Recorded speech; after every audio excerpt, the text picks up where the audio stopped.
I was working on a design and I thought I would show you some things about vectors and nodes. We can see up here if we highlight this is a compound vector here. We know that because the whole thing highlights. Now if we highlight it and release it, we end up with two separate vectors.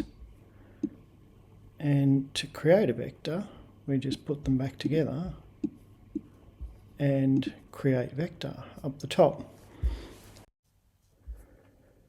Now if we want to unite these, we highlight the whole lot and go up to combine and union, but you'll notice that two of them aren't right, so they're not going to unite properly.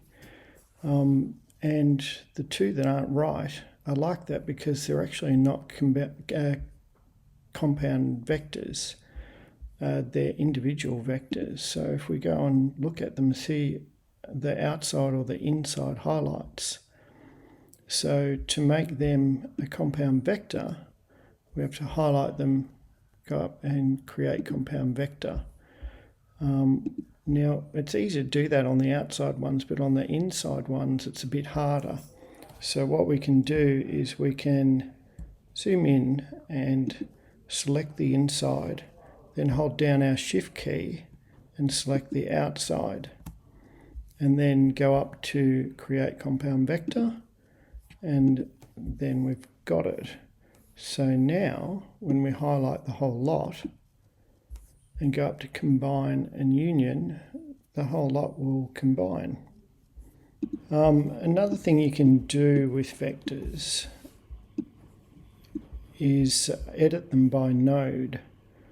If we make that bigger, let's say for example we want to take the top off this. Now we can highlight it and click on the edit node button up the top.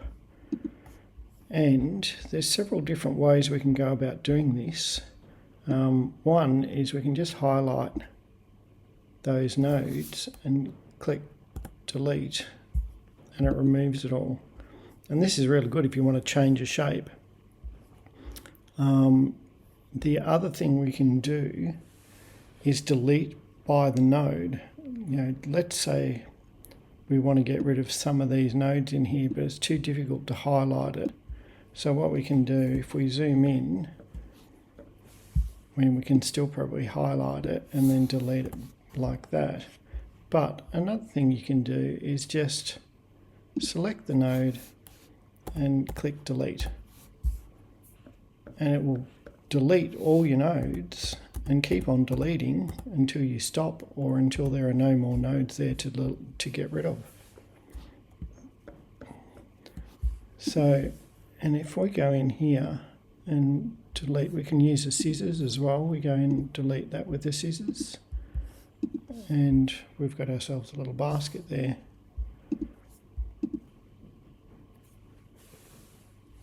If we want to change things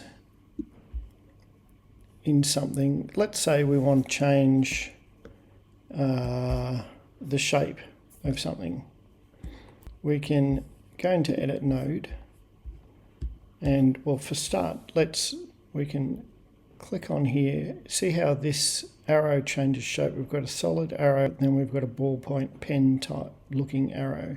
When it's that shape of a ballpoint pen, we can make extra nodes and drop them where we want. If we want to, we can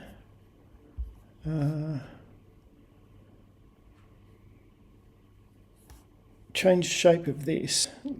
Let's say for example we can put a node here, and then we can grab that node with the solid arrow and just drag it out, and from there we can do whatever we want.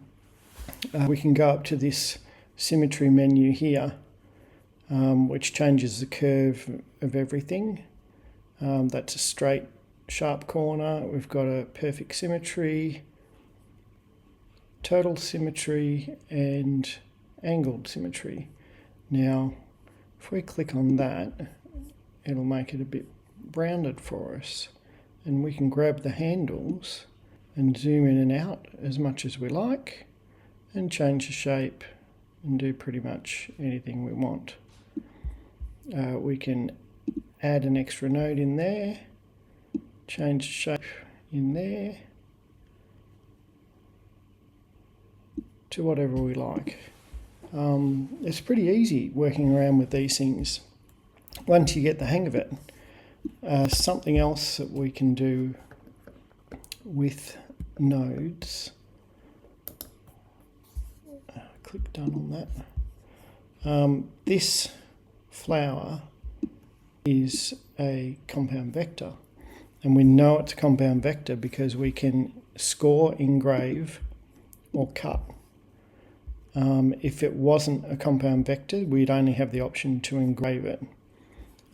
But something we can do with, if we want to change the flower, if we highlight the whole thing and click release compound, it'll make it lots of individual little pieces, so we can grab little pieces and move them out and do whatever we like with it.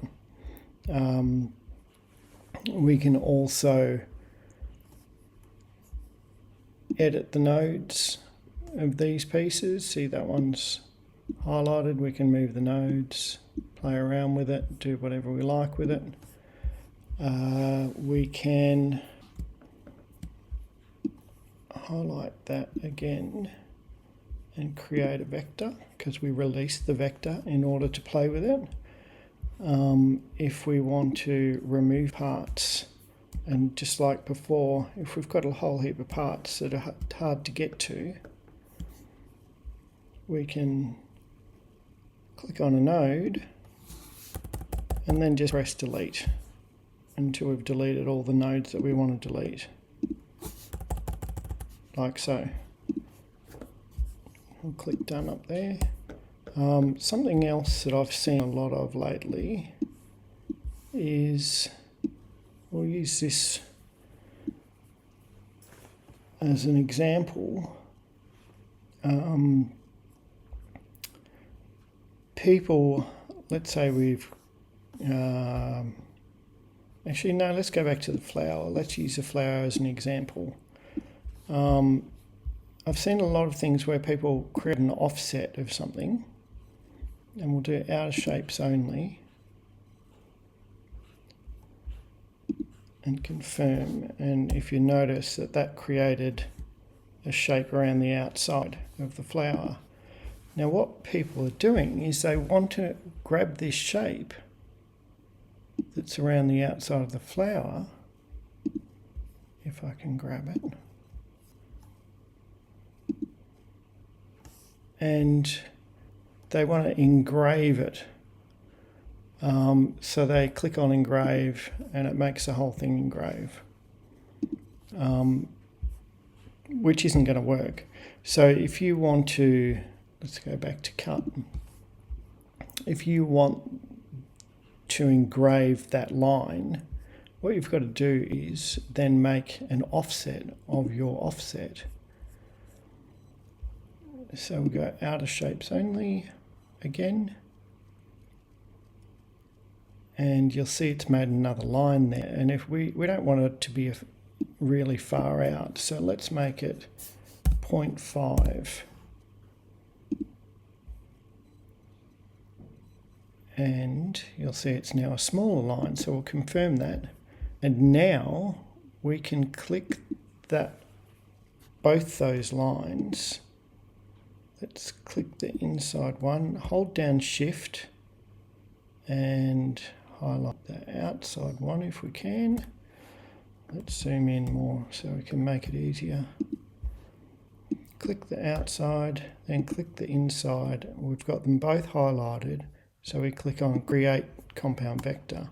So now, with that outside line, we can set it to engrave, and we have a thick engrave line there on their outside.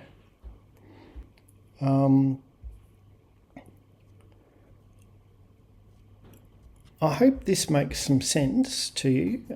If there's anything you want to know about vectors or nodes, and if I know it, I'm happy to share these things with you. So leave me a comment and let me know what you want a video on, and I'll do it for you. Thanks for watching.